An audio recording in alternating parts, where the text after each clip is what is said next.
À 20 à Brun, là, derrière les méjeans, est-ce que tu vois une fumée? Pour l'instant, négatif, c'est vrai qu'il est fort. Sur 20 à Brun, pas de fumée visible. Qui a fumé? TGV, là. À Codis, Pinis 2. Départ de feu, lieu-dit la Gancine, commune d'Aix-en-Provence, sur la départementale 64, kilo delta 42, Bravo 9.2, à proximité du feu de juillet là, qui avait été mis par la moissonneuse. Vigie du Grand Puech, Yannick est guetteur. À 800 mètres d'altitude, il surveille le département des Bouches-du-Rhône. Sa mission, détecter tout départ de feu. Voilà. Sur Aix-les-Milles. Aéroport de Marseille, base de la sécurité civile. Feu vert, 4 Canadair, 4 Canadair. On a entendu la sirène. Allez hop. Le départ de feu est annoncé sur Aix, donc on va tout de suite aller aux avions pour faire un premier écopage sur veine et aller directement sur le départ de feu. Alors on ne connaît pas exactement l'ampleur du sinistre, mais on va tout de suite avoir un premier compte rendu là dans un quart d'heure, 20 minutes. Ce jour-là, Nicolas Daubert est d'alerte. Il est pilote à la sécurité civile depuis une dizaine d'années. Au moment du départ, pas de précipitation. La localisation de l'incendie est pour l'instant imprécise. Du coup, la préparation du vol est succincte. 4 Canadair se préparent à décoller. L'incendie est à proximité d'Aix-en-Provence. Voilà la fumée. Le feu se développe. La fumée est visible depuis l'aéroport.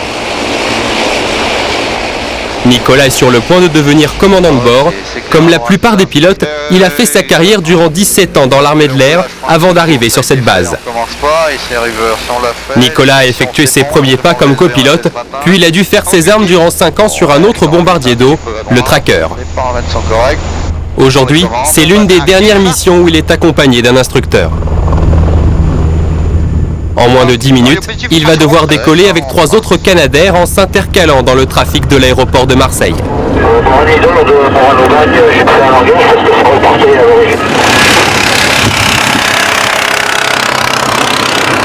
Sur place, les sapeurs-pompiers des Bouches-du-Rhône sont déjà en action. Dès les premières minutes de l'alerte, d'importants moyens se sont déployés sur le terrain. Plus d'une centaine de pompiers luttent déjà contre le feu. On a vite été débordé à cause du vent, mais bon, la difficulté de cet incendie, c'est qu'il y a des bosquets d'arbres et des champs de chaume. Donc la chaume se propage assez vite avec le vent, donc ce qui a mis le feu au bosquet. Et comme vous voyez, il y a plusieurs camions qui sont répartis sur plusieurs secteurs, donc la difficulté, c'est de mettre en route mettre tout ça en place, quoi. Les Canadair sont attendus avec impatience. Le feu se propage vers des habitations. Leur présence devient indispensable.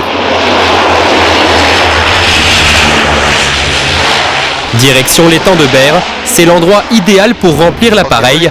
La météo est bonne. Pour Nicolas Daubert, les conditions sont idéales. Moi je le prendrais plutôt comme ça là. Ouais, comme ça, fais comme là, c'est bien. Ça te fera un peu de vent de la droite, c'est pas grave. Tu décrames un peu.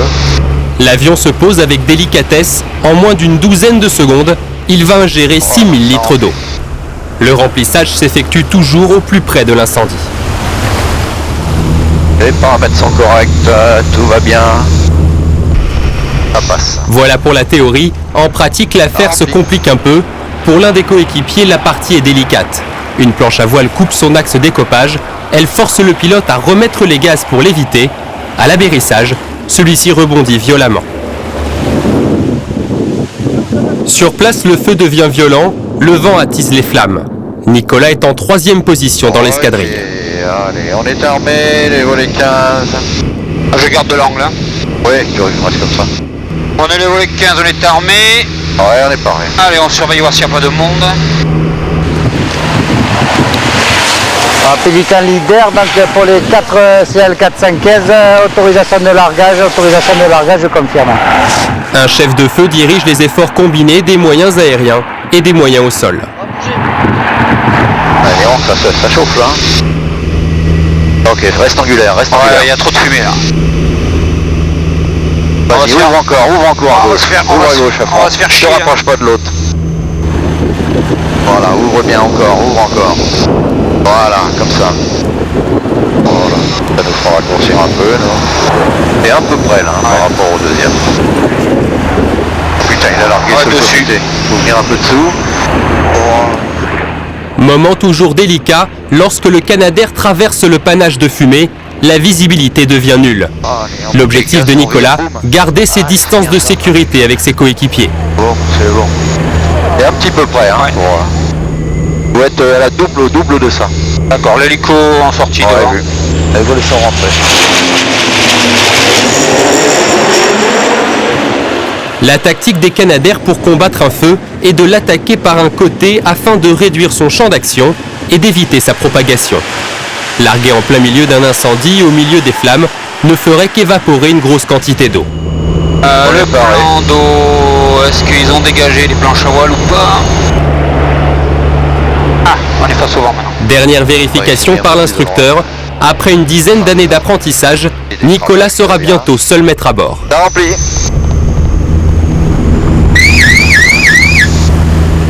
Oh les zéros. Oh les rentre. Les rotations sur le feu s'enchaînent au rythme des écopages. Après avoir procédé à plusieurs largages, le feu commence à faiblir. Le personnel en retrait, largage Canadair, flanc droit, arrière flanc droit. Ouais, Pélican 32, top largage pour là, c'est ok. Ouais, merci. Ouais, tu vois, juste après le noir, regarde. Ouais. Hein? Allez, on peut descendre si on est haut. Voilà, là il a traité, il y a du noir, ouais, il y a du noir là, et l'autre le fera le dernier, toi à gauche là, t'as vu? Il y a du noir à gauche.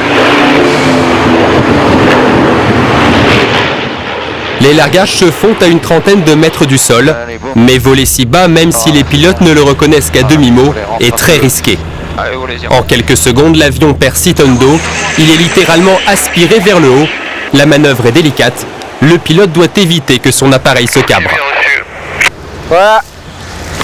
A priori, ils ne reviennent pas les Canadiens, c'est bon. Mais il nous faut des porteurs d'eau, non? C'est maintenant aux hélicoptères bombardiers d'eau et aux moyens terrestres de finir l'intervention. Les opérations dites de noyage peuvent débuter. Elles permettent d'éviter tout risque de reprise du feu. Cette collaboration entre pompiers du ciel et pompiers du sol s'est parfaitement déroulée. Ça a nécessité pour nous l'engagement de 4 Canadair, 3 hélicoptères bombardiers d'eau, une soixantaine d'engins de lutte et environ une centaine de sapeurs-pompiers. Donc un dispositif assez important, mais qui était justifié par les risques, par la proximité d'habitations qui étaient directement menacées par le feu. Dernier survol pour les Canadair avant le retour à la base. Nicolas reçoit ses ultimes recommandations concernant le largage. Je me méfie un peu parce que y a quand même du monde un peu partout là. Ouais, mais le largage du Canadair à la hauteur où on largue, il n'est pas dangereux. Hein.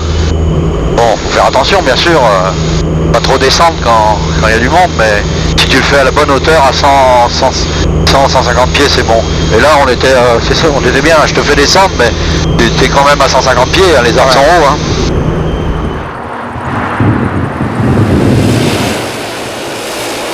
Retour à la base, débriefing de Nicolas sur la tactique adoptée pour combattre ce feu. Avec un feu, on parle un petit peu comme des opérations militaires, avec une origine, un flanc droit, un flanc gauche.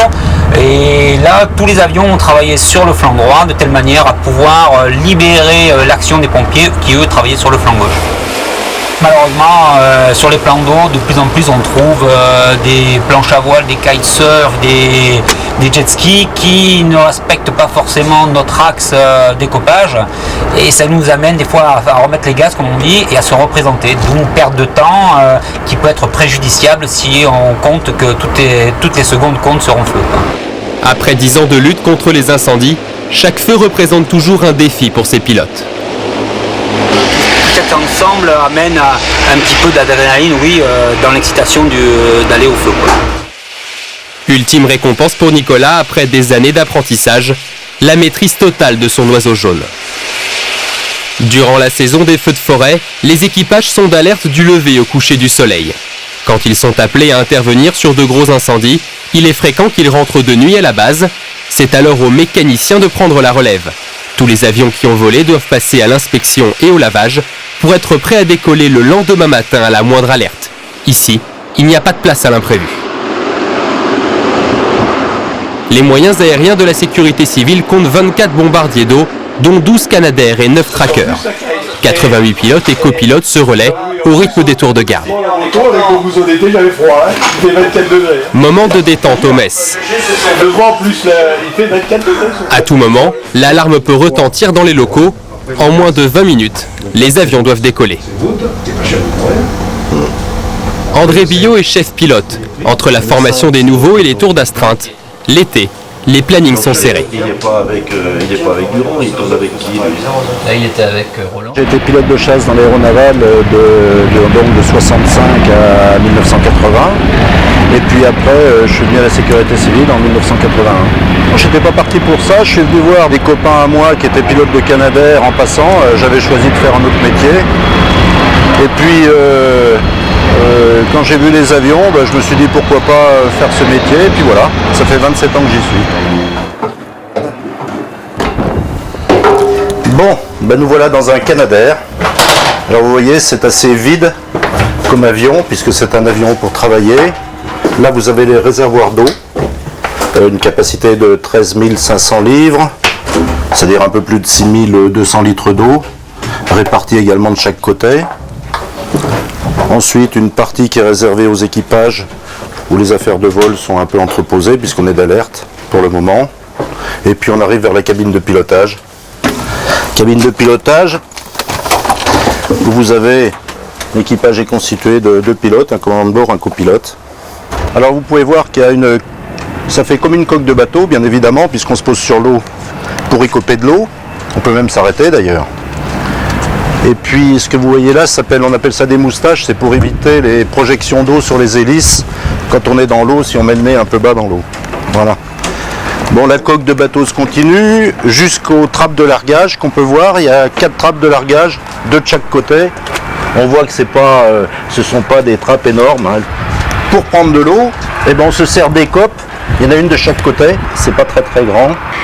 Il y a une légende qui dit que les pilotes bombardiers d'eau ont déjà ramassé des plongeurs. Vous voyez que c'est pas possible avec des écopes comme ça. André est intervenu en dehors de nos frontières. Il en garde un souvenir très fort. L'année dernière, on est allé en Grèce au mois de juin, au mois de juillet, au mois d'août. En Grèce, il y a eu à peu près 3 vagues de chaleur très importantes. Il faisait plus de 42, entre 42 et 45. Il y avait des feux partout et quasiment tous les pays européens qui avaient des avions bombardiers d'eau, ils sont allés. Donc nous aussi. C'était la désolation et puis ça ne s'arrêtait pas parce qu'il faisait très chaud. Statistiquement, je crois qu'il a été donné 300 000 hectares de brûlés pendant la saison feu, peut-être plus. Je crois qu'il y a eu 67 victimes, plus de 100 villages évacués, les oliviers ont brûlé, ça dépassait un petit peu ce que j'avais vu jusqu'à maintenant, la Grèce. Suite à la répétition d'incendies meurtriers, une force d'intervention rapide européenne a été créée. Durant l'été 2007, les hommes de la sécurité civile française sont intervenus en Grèce et en Italie à plusieurs reprises. Les pilotes comme André n'aiment pas aborder l'aspect dangereux de leur métier. C'est un métier, alors quelquefois c'est très très simple, des fois c'est un peu plus compliqué quand la mer est agitée. Et il y a toutes les turbulences, il y a tous les obstacles non naturels, les lignes haute tension, les câbles de débardage, la fumée. Il faut faire un tour du feu avant, il faut s'assurer de pouvoir dégager à n'importe quelle partie de sa trajectoire pendant la passe-feu. Mais ça s'apprend, ça se gère. Et puis si ça ne va pas, on va voir ailleurs, de toute façon. Baie de Marseille, exercice d'écopage pour André et Frédéric Kretz, le copilote. Quelle que soit la météo, les entraînements sont quotidiens. Garder la main, rester en contact avec la machine et les éléments extérieurs est très important. Ces pompiers du ciel doivent être prêts à intervenir à tout moment. Les feux se produisent toujours avec des conditions météo difficiles. Regarde, on voit bien la houle comme elle est formée, elle est un peu haute là. Si on est parallèle, ça devrait être à peu près bien. Les écopes à sortir, on va voir comment c'est. Voilà, on la voit bien. Ouais. Voilà, tu vois, ça turbule un peu. Écope. Écope, sorti.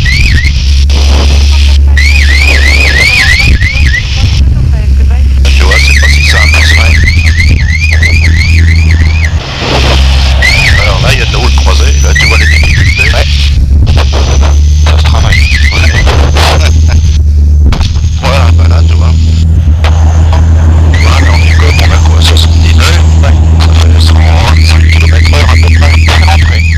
vitesse, les manœuvres peuvent être parfois périlleuses. Elles sont néanmoins nécessaires pour mettre pilote et copilote en situation réelle. Malgré son expérience, André n'est jamais à l'abri des éléments extérieurs. Il connaît bien les risques. Et on rentrera les volets à la fin du virage. Merci. On largue. Avec 4 largués. Les feux, c'est jamais très simple, quoi. C'est-à-dire que même quand ça paraît facile, il faut faire bien attention. Ouais, ça, il peut y avoir plein de pièges. Donc quand on travaille longtemps, par exemple 6 heures, 7 heures, même 8 heures, puisqu'on a le droit de faire 8 heures sur les feux dans la journée, ouais. Et ben, il faut toujours être vigilant. Il n'y a pas de feu facile, il n'y a pas d'écopage facile, ça peut se transformer rapidement en catastrophe. Si la mer est vraiment démontée, l'écopage se fait à l'intérieur du port de commerce dans un chenal, à l'abri des vagues et des turbulences.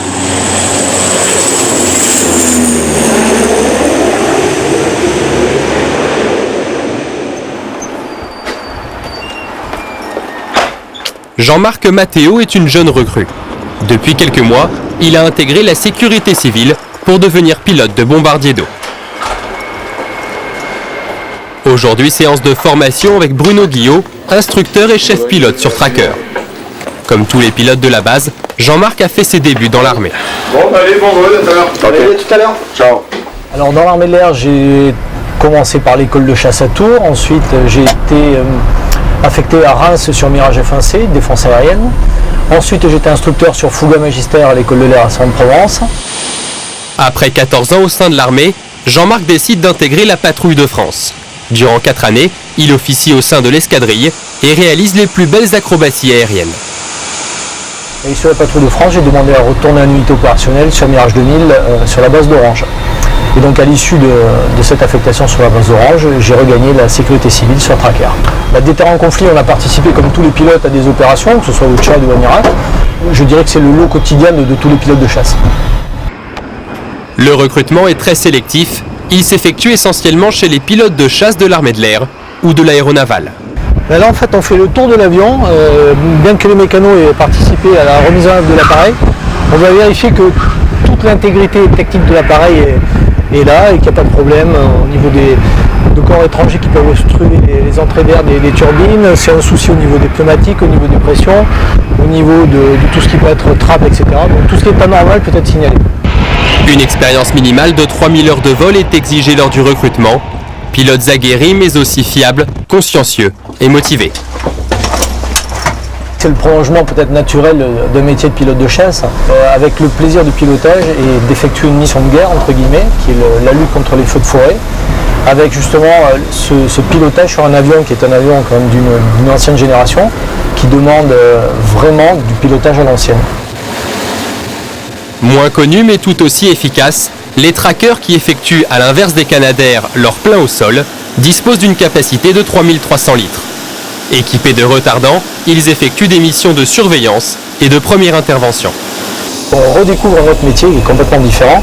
On va être amené à voler beaucoup plus près du sol, on va être amené à voler à côté des reliefs, on va être amené à voler pour délivrer un armement entre 30 et 40 mètres, des choses qu'on n'a pas trop l'habitude de faire dans l'armée de l'air, hormis certaines phases de bombardement. L'adrénaline, elle est forcément là. On a vécu toute notre carrière avec un danger potentiel, bien évidemment, mais je dirais que toutes les règles de sécurité font justement que ce danger sera minimisé, ou du moins on va fixer des limites. Métier simple au premier abord, il requiert des compétences qui en font des pilotes très particuliers. Assouvir un rêve de gosse, je dirais non dans un premier temps, puisque je ne me destinais pas à une carrière de pilote au tout début, plutôt une carrière de médecin, puisque j'ai fait fac de médecine avant de rentrer dans l'armée de l'air. Par contre, j'ai appris que ce métier-là est un métier de rêve, un métier qui permettait d'allier en même temps le plaisir du pilotage et l'utilité, puisque forcément on est amené à sauver tout au moins des maisons, des vies et des forêts. Ce sont les sentinelles du ciel. Ces hommes sillonnent les vallées, les forêts, attentifs à la moindre fumée suspecte.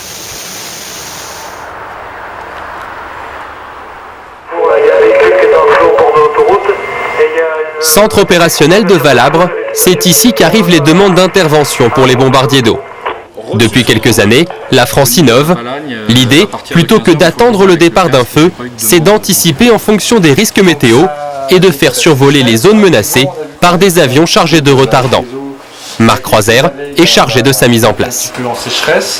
Donc les zones qui traînent le plus, c'est de la Camargue au Var jusqu'au Morre. Je suis venu prendre les informations météorologiques pour régler le dispositif que je vais proposer tout à l'heure en réunion au chef du COSE pour la partie aérienne. Quels sont les moyens aériens? En matière d'alerte, ça va se traduire.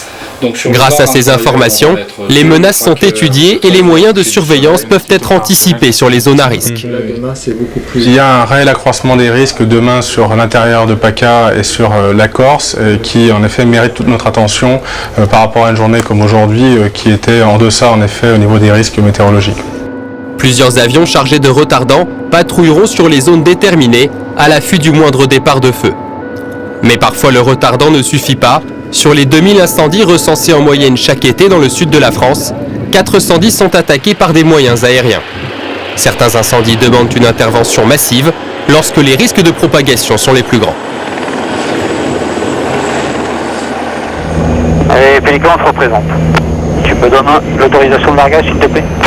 Ouais, Pélican de 42 d'aéro, autorisation de largage. Avec le vent, ça va de dedans. Quelle que soit l'ampleur du sinistre, des avions peuvent être détournés pour arrêter un feu naissant. Il est essentiel d'éviter qu'un nouvel incendie important ne s'ajoute à celui déjà en cours. Baie de la Ciotat, une équipe de sapeurs-pompiers est chargée de la surveillance du plan d'eau. Nous, on est là, dans un premier temps, c'est pour sensibiliser les bateaux, comme quoi il y a des pélicans qui vont venir prendre de l'eau pour un départ de feu. Et la deuxième émission, c'est en cas de malaise d'un pilote, c'est de pouvoir aborder un pélican et de donner les premiers soins à un pilote. Jean-Louis Girardet combat les incendies depuis 15 ans. Il connaît les risques liés à l'écopage, les vagues, la houle, sans oublier le vent. Le Pélican qui cherche à joindre la sécurité de plan d'eau, bonjour. Parlez. Oui, c'est pour vous dire qu'on est sur la fréquence, on arrive, il y a un troisième qui nous rejoint et on vous souhaite la bonne journée. Ouais, de même, actuellement, on est sur le plan d'eau, on vous attend. Ok, on est là, on est sur la ville. En vent d'ouest, il n'y a pas trop de houle finalement. Non. Il n'y a pas de planche, il n'y a pas de plongeur. Donc, ça sera à l'ouest. Les pélicans jaunes peuvent amérir par des creux de 1,80 m. Une mer déchaînée peut parfois faire déraper l'avion. Il n'est pas rare de voir rentrer un Canadair avec un flotteur d'aile endommagé. Pour Jean-Louis, l'écopage reste la partie la plus délicate de leur travail. Le Canadair cumule alors les inconvénients du bateau dans la houle et celui de l'avion à faible vitesse. Plusieurs accidents mortels sont intervenus durant cette phase. Donc c'est pas toujours facile comme ça. Ouais. Allez, Hervé. Mais tu peux tirer. Un Canadair en feu de forêt, si vous voulez, c'est un soulagement. On va dire un soulagement lorsqu'on est un peu pris de tous les côtés et on se voit arriver une armada d'hydravios. Et en fin de compte, il nous facilite beaucoup notre travail.